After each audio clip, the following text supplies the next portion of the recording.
И всем привет, с вами я, Николай. Сегодня у нас видео будет посвящено книге от Светланы Троицкой «Пищевой террор». Вот такая замечательная книга. Я ее купил. Вернее, я покупал кучу других книг, и мне досталось бесплатно по лабиринту. Акция есть в лабиринте, типа бесплатной книги. И я решил взять эту книгу. Сейчас, чтобы вы понимали, у меня время полпервого.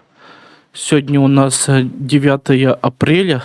Как раз суббота, воскресенье ролик будет. У меня, в общем, куча света. Лампа там включена. Два маленьких светильника тут наверху. И еще лампа круглая. Вон там тоже. Так что, чтобы такое большое освещение крутое было. Книги Светланы Троицкой вообще классная. Если будет еще такие книги в продаже, которые она написала, я, конечно же, еще буду приобретать. В принципе, на полку книги можно поставить. У меня когда-то была мысль того, чтобы когда-нибудь хорошие книги реально ставить на полку, которых, как говорится, не жалко будет там продавать, выкидывать. Сейчас хотел бы немного рассказать о Светлане Троицкой. В общем, тут написано о ней вот с этой стороны. Вот здесь. Кое-что. Троицкая Светлана Ивановна. Член правления Общероссийского общественного объединения «Оптималист», практический психолог, руководитель Центра по естественной коррекции зрения и оздоровлению в Санкт-Петербурге, заместитель редактора общероссийской газеты «Трезвение». Почему не трезвенник, а трезвение? Быть трезвеннее, типа быть трезвее, а не, может быть, трезвее, нет, трезвенее.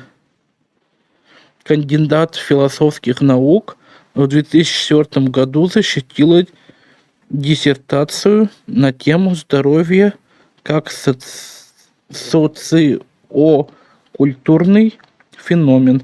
Автор многих научных статей и ряда книг, в том числе «Улучшаем зрение сами», «Избавиться от очков убийц навсегда». Потом есть практический курс зрения плюс DVD, практический курс коррекция зрения для детей, пищевой террор. Это вот этот. Потом алкогольный террор, медицинский террор, себя люблю, себя творю. Невозможное человеку, возможно Богу и других. Имеет 4 высших образования, включая богословское. Окончила в 2011 году Российскую гуманитарно-христианскую академию. Книга, кстати, от издательства «Феникс». Они, как все, привыкли к издательству АСТ или Эксмо. Потом книга была написана в Ростове-на-Дону. А компания «Феникс», видать, там находится в Ростове. 2013 год. То есть, чтобы вы понимали, книжка довольно, конечно, старенькая уже. Книга 2013 года, а сейчас, считайте, 22-й. «Пищевой террор. Есть ли жизнь?» Кстати, серия называется «Книг. Качество жизни». Ну и вот тут тоже, кстати, написано наверху. Начнем с того, ребят, что книга вообще реально замечательная. Рассказывается о том, что какие есть продукты массового уничтожения, есть или жить. Ну, то есть кушать эту еду или жить. В общем, Начнем с того, что список вредностей тут есть. Здесь рассказано о том, что такое сахар, именно в той же Кока-Коле, почему он вредный. Потом о соли, о гамбургерах, этих чизбургерах, Макдональдсах и тому подобное, и вредной еды. Начнем с первого. Соль вредная, потому что в идеальном питании соль почти не употребляется, а также сводится к минимуму соленые огурцы, помидоры, грибы и тому подобное. Потом, кстати, еще запрещено, чтобы вы понимали, есть сахар, потому что в кондитерских изделиях его сейчас очень много, а шоколад вредный, грубо говоря, потому что там тоже много-много сахара. Почему, вот, например, американцы все такие полные, да? Ну, и я как бы толстенький, да? Вот я реально, набрал вес, я чувствую это. У меня раньше такого живота не было. Потому что я много употреблял газировки. А потом, когда сейчас Кока-Кола выросла в цене, чтобы вы понимали, на 80 рублей за двушку их сразу в цене подняли. Конечно, можно было пить наш Аквамен. У нас есть в Бурятии, в Улан-Удэ, типа компания, которая делает, грубо говоря, газировку типа Дюшеса, Тархуна, Лимонада. Но это же, считай, все равно то же самое, что и Кока-Кола. Вот, в общем, Аквамен. Вот такая вот бутылка, чтобы вы понимали, полторашка. Конечно, вроде бы и дешевый напиток, да, там 50 рублей, грубо говоря, 60 за полторашку, а не 180 там рублей за двушку от Кока-Колы. Но все равно, что и Кока-Кола, что лимонады, Тархун, это все вредно. Потому что там сахар. Кондитерские изделия, тоже вредны. Потом, чтобы вы понимали, мясо, оно тоже вредное, потому что мясо, когда оно живое было, имею в виду там говядина, да, там свинина, то есть получается, чтобы вы понимали, животное чувствует все это, и оно выделяет всякие там, типа как феромонов, только ядовитых. И получается, когда человек его уже кушает, это мясо, оно, конечно, уже типа, во-первых, оно умертвленное, это мясо, это раз, да, а во-вторых, оно типа, как вот здесь же написано в этой книге, да, я опять же типа как цитирую эту, рассказываю о книге, тут написано о том, что типа уже химические вот эти яды всякие вы типа употребляете в пищу. Так что типа из-за этого нельзя есть мясо.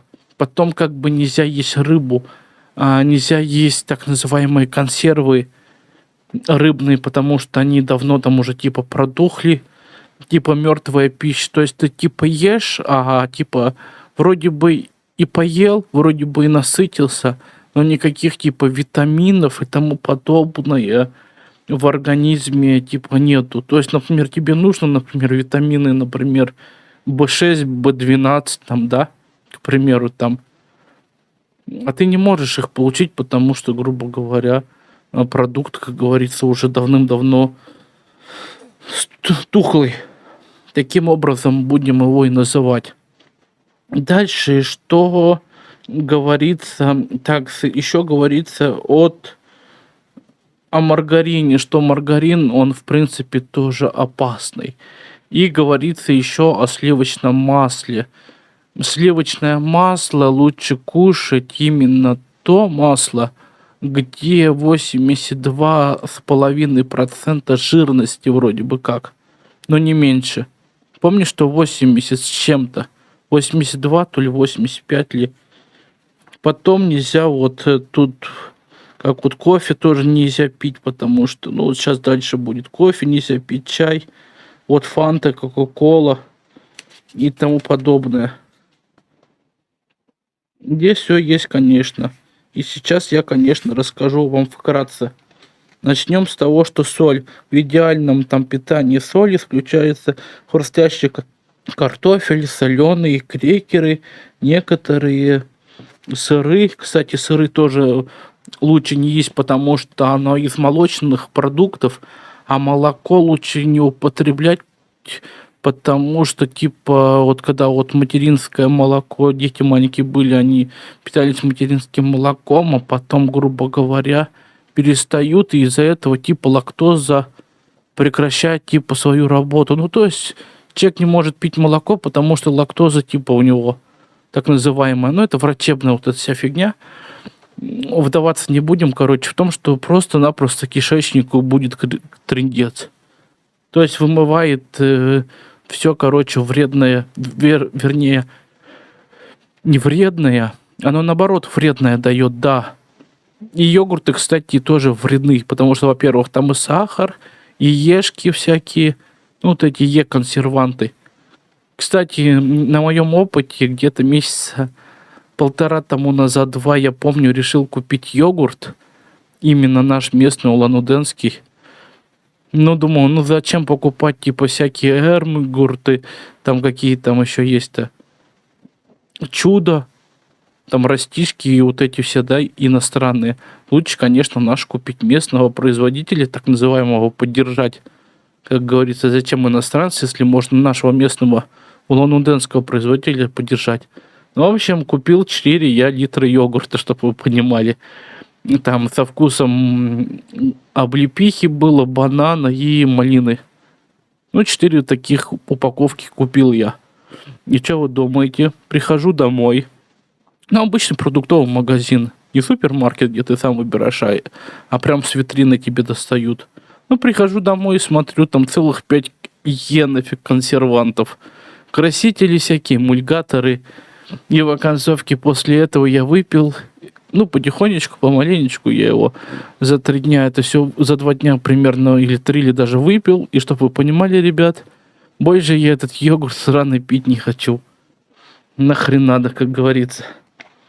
Здоровье важнее. И, опять же, в этой книге говорят, если у вас здоровье уже плохое из-за продуктов питания, и вы хотите подсесть на всякие там витамины, к примеру, всякие лекарства, типа как так она там, БАДы эти так называемые, типа черника форт или рыбий жир, когда, кстати, я маленький был, или типа, опять же, кстати, молоко связано с костями, если много типа пить молока, то типа трындец будет с суставом, и после этого типа надо пить уже кальций детринекомет.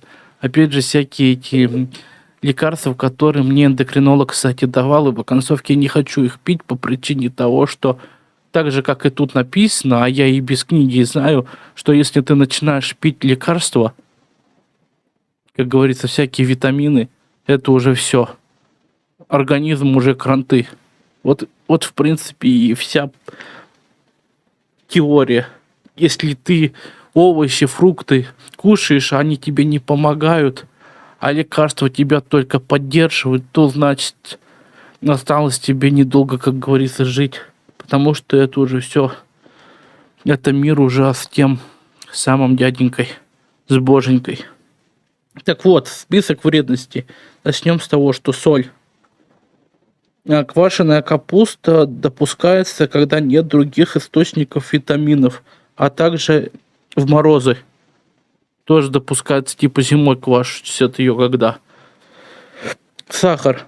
И особенно сахарозаменители и все продукты, куда они входят. Кондитерские изделия, варенье, джемы, компоты, мороженое, подслащенные соки, напитки и другое.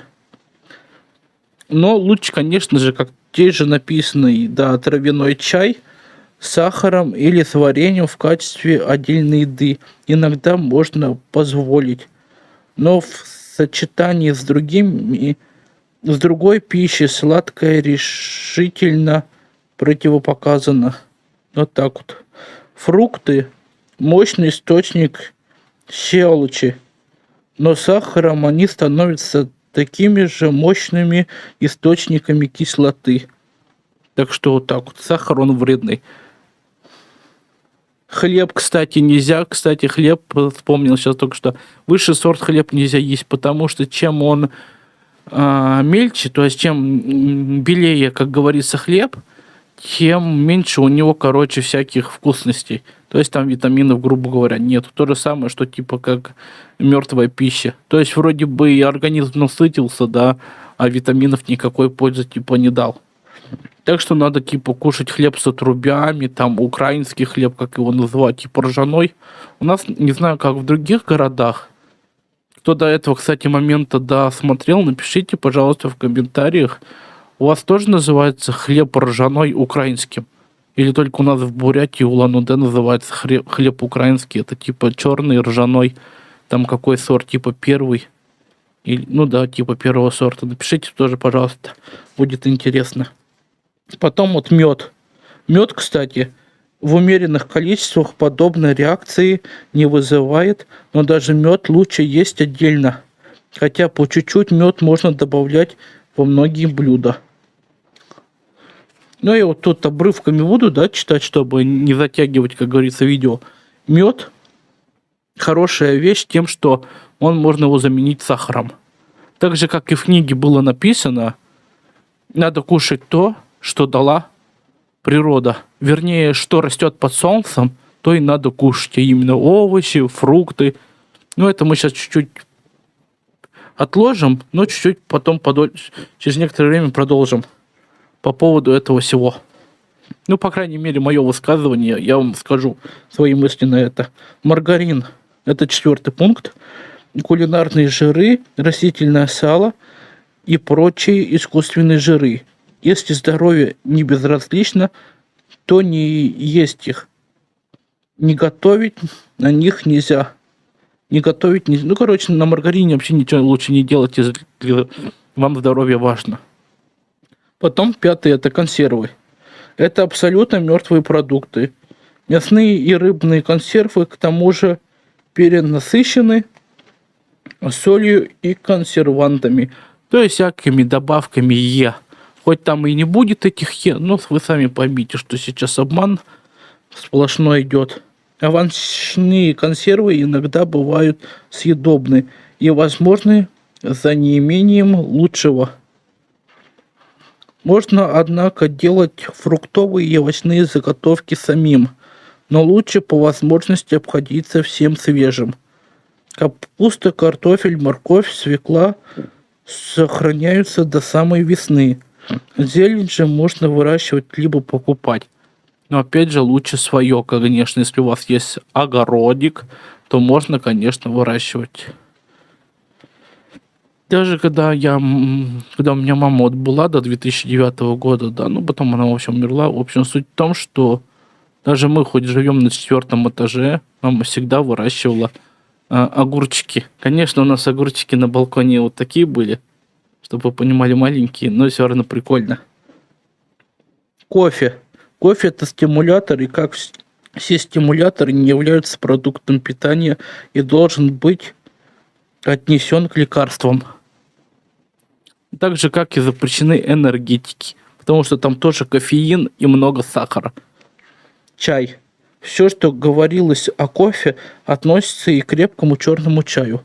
Слабенький чай допускается, но лучше всего пить травяные чаи. Зеленый чай менее вреден, чем черный.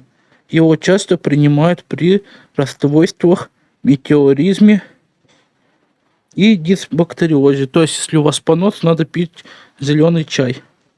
Фанта, Кока-Кола, Пепси, Спрайт и другие подобные им газированные напитки. По-своему разрушительно действуют на организм. Они многократно превосходят и кофе, и чай. Фанта, Пепси-Кола и им подобные – это чисто коммерческие изделия, вызывающие многие болезни. В общем, лучший из всех напитков – чистая вода. Да, кстати, чтобы вы понимали, я пью только воду. То есть я чай вообще не пью, понимаете? Я вот уже лет, наверное, 5, если не 7, я вообще чисто одну воду пью. А когда мне в организме чувствуется, что хочется что-то сладкого, я всегда беру Кока-Колу, чтобы вы понимали. Возьмешь колу, там, не знаю, там баночку маленькую 0,33 или двушку, и иногда полторашку или литр. Ну, какая будет, короче. Вот так вот я, в принципе, типа насыщался глюкозой. Вот так вот, в принципе. А так, в основном, я чистую воду только хлебаю кипяченую. Но никак не эту, как она, блин, не из-под крана. Потому что он будет метеоризм, как вот тут написано, бактериоз. Поносить будешь после этого.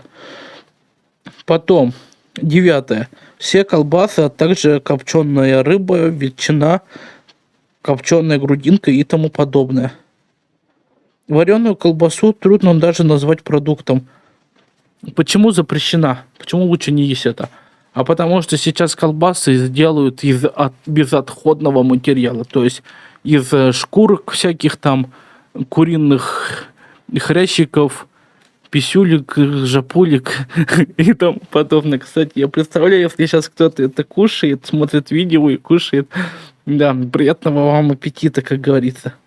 Ну, а кто не кушает, тоже можете садиться кушать. Все жареное. А жареное, вот здесь написано, при жареном образуются ядовитые и канцерогенные вещества. Особенно, когда жир со сковородки пускают в ход по несколько раз. А бывает вообще нафиг, только подливает и подливает. Лучше вообще жареного ничего не есть. Особенно типа как чипсы лучше не есть. Потому что, кстати, когда маленький был, хотел как-то, помню, пачку купить чипсов. Как раз мамы стояли в продуктовом магазине, там мужик сказал, чипсы лучше не есть. Я говорю, почему? Ну, потому что мужик отравился чипсами и в больнице, в общем, провалялся с отравлением в инфекционке чуть не месяц. Ну и также жареную картошку. Опять же, чипсы это та же жареная картошка, только в домашних условиях. 11. Ну и плюс выпечка всякая. Опять же. Потому что там, опять же, тесто, мука, а мучное лучше вообще не есть. Потому что у кого есть сахарный диабет, то вообще мучное не ест, чтобы вы понимали. 11. Уксус, перец, томатные соусы, горчица, маринады и другие острые или кислые приправы. И опять же тоже нельзя, потому что будет, если у тебя все это будет кисло, то, в общем, суть в том, что вот также раздражители допускаемо употреблять лишь в микродозах и, разумеется, не постоянно. То есть, грубо говоря, может быть язва желудка. А язва желудка у моего отца была как раз. И вот недавно, кстати, он кушал выпечку, и, видать, опять второй раз язва появилась. Опять же, щука из-за этой выпечки. Когда ты молодой, все нормально, а когда ты 45 плюс и выше, то, конечно, уже организм расшатанный, и уже все. 12. Это рафинированное растительное масло. Если употреблять его в пищу, то в минимальной степени. Ну, опять же, если вы будете читать эту книгу, советую. Потому что рафинированное растительное масло, оно как бы тоже нежелательно, потому что сейчас готовят его всякой херни. Майонез. Майонез, безусловно, вреден и абсолютно несовместим с понятием здоровой пищи, потому что там жирность плюс уксусная кислота, это как с 11 пункта. Так что, опять же, будет он и по жирности вреден, так как он как жирный продукт, ну и тоже трындец будет организму. 14. Вялые, несвежие овощи, подпорченная зелень. Они не только не полезны, но и даже могут вызвать отравление. Тоже относится и ко вчерашним салатам. Опять же, сами знаете, новогодние праздники любят люди покупать готовые салатики. В всяких супермаркетах, типа как Пятерочка, Магнит.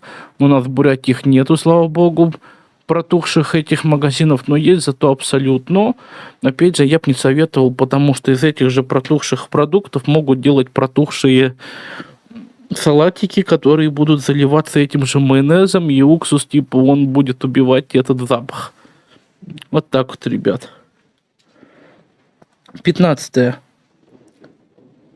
Повторно разогретая или несвежая пища. приготовленный салат уже через полчаса теряет половину своей пищевой ценности. Более того, к нем начинают усиленно развиваться микроорганизмы, особенно если заправлять сметаной или майонезом. Опять же, это молочные продукты и будет как несварение живота или желудка. Так что вот так вот, ребят. 16. Изделия из очищенной пшеничной муки. Хлеб, макароны, сушки и другое. Сушки, сухари, вермишель и макароны лучше вообще исключить из своего меню. Если их все же приходится потреблять, то необходимо очень долго и тщательно пережевывать. Особенно макароны изделия. Вот так вот. Совсем другое дело хлеб из непросеянной пшеничной муки или хлеб с отрубями, с цельными зернами. Но и есть волю можно лишь тем, кто занят тяжелым физическим трудом.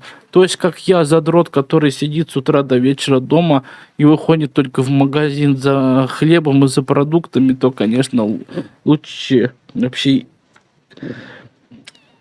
от этих продуктов избавиться. Вот так вот. 17. Шлифованный рис. Его советуют избегать по тем же причинам, что и белого хлеба. Такой рис закисляет организм. По возможности лучше покупать менее очищенный рис второго сорта. А еще лучше бурый, желтый рис. Кстати, сегодня видел, соль черного цвета. Вы прикиньте, никогда черного цвета соль не видел. Ну, это я так, к слову. 18. Диетологи не рекомендуют также сухофрукты, обработанные раствором серистой кислоты или сернистым газом. А по технологии подобной обработки у нас подвергают яблоки, груши и большую часть абрикосов. Также лучше свежие фрукты купить, ребят. А лучше, конечно, российское производство. Ну вот, в принципе, 18 пунктов. И вот в конце еще вот тут написано... да. Ну, сейчас расскажу. Написано: питайтесь естественной пищей, данной нам Богом. Благодарите за него Господа, ходите в храм, берите и умножайте православие, веру наших предков. Вере в наших предков. Или веру наших предков. В общем, суть в чем. Понимаете, вся вот это, все, что говорят, да, с одной стороны правильно, но с другой стороны, если подумать, да, кто-то говорит, что, типа, как одного блогера, помню, он рассказывал, у него спрашивают, типа, а что мне можно есть, а что нельзя, вот я хочу тортик, у меня день рождения, могу ли я есть? Он говорит: ешьте все, что угодно, но вы должны знать калорийность продукта. То есть, например, вы съели, например, там, не знаю, там, кусочек торта на 100 калорий. Вы должны понимать, что 100 калорий, если вы не будете физической нагрузкой заниматься, то у вас это типа образуется в жир.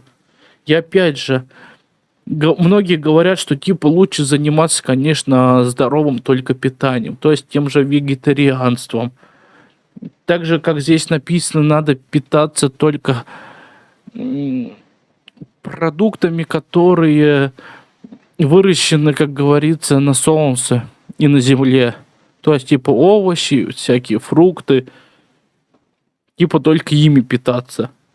Кто-то говорит, что... Да много всех, кто что говорит. Но, опять же, сами поймите.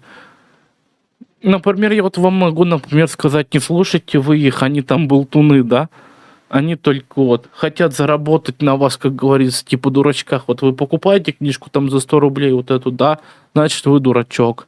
Очередной какой-то блогер, инфобизнесмен какой-нибудь ерунду написал за 1000 рублей книжку, и все повелись сразу покупать за 1000 рублей книгу.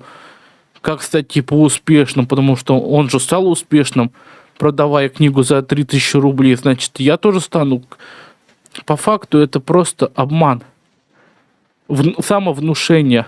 Как один мужик, вот блогер, помню, я не помню, он там, короче, не помню, как звать этого блогера, но он по спортпитанию рассказывал. и про еду, типа, что можно есть, что можно заменить этим и тому подобное. То ли Барракуда, то ли типа такого называется канал у него. Такой мужик в годах лет 40, лысый, помню. У него еще, помню, эти были часы, короче.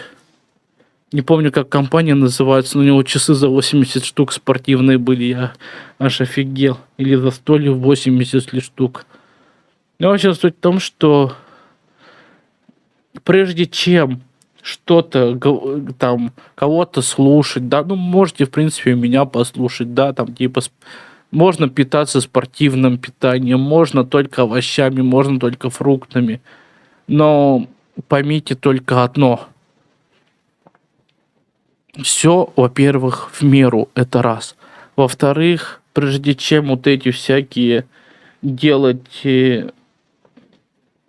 там соблюдать всякие посты, ну типа вот как православный пост или Рамадан, или Рамазан, нет, Рамадан называется, да, соблюдать. Вы лучше, конечно, сходите сначала к врачу, а именно к терапевту, а потом к эндокринологу. И пусть они посмотрят анализы. Или же, грубо говоря, к этому тот, кто к диетологу, сходите, чтобы он вам мог сказать, каких вам витаминов не хватает, и чтобы все расписал грамотно, сколько, по что примерно есть. И это же, если вы хотите реально похудеть, вам придется послушать именно доктора. А то, что вам какой-то там блогер посоветует, у каждого организм свой. Кому-то эти тренировки помогут, кому-то они не помогут. Так что все зависит индивидуально. А то, что там говорят, кушать надо только это, кушать то. Да, я бы это кушал, но на все это надо очень много денег. На это спортивное так называемое питание. Там на один белок, одних только куриных грудок сколько надо, яйца постоянно покупать и тому подобное. Овощи, фрукты там всякие, да, арбузики, не арбузики. Это все надо, конечно, кушать, и это все очень дорого. Не каждый, как говорится, сможет себе только на одни продукты в 5 раз больше тратить, чем он на колбасу до этого тратил. На колбасу он там месяц тратил 5000 рублей там с хлебом, да, а на спортпит он будет 15-20 штук. А на что он жить-то дальше будет, на коммуналку платить и тому подобное. Так что тут все, как говорится, индивидуально. И я надеюсь, что вы меня досмотрели. Если так, то ставьте лайки, пишите свои комментарии. Кто еще не подписан, подписывайтесь. Ссылки на все социальные сети, где я есть, в описании. Так что загляните, пожалуйста, и подпишитесь. Я очень вас буду, как говорится, буду благодарен вам. Я вот в новых 2 площадках зарегистрировался. LifeTab или типа такого называется. В общем, это по книгам приложения какие там, ну типа для блогеров книжных и не только. Читал типа как книжные библиотеки онлайн. И еще в Ярусе это новое приложение, так что подписывайтесь, я буду очень вам благодарен. А так все, ребят, спасибо всем, кто досмотрел до конца. Не болейте, будьте здоровы. Если вы хотите заниматься спортивной диетой и не только диетами, обратитесь сначала к врачу. Так что все, спасибо за внимание, до новых встреч, всем удачи и всем пока.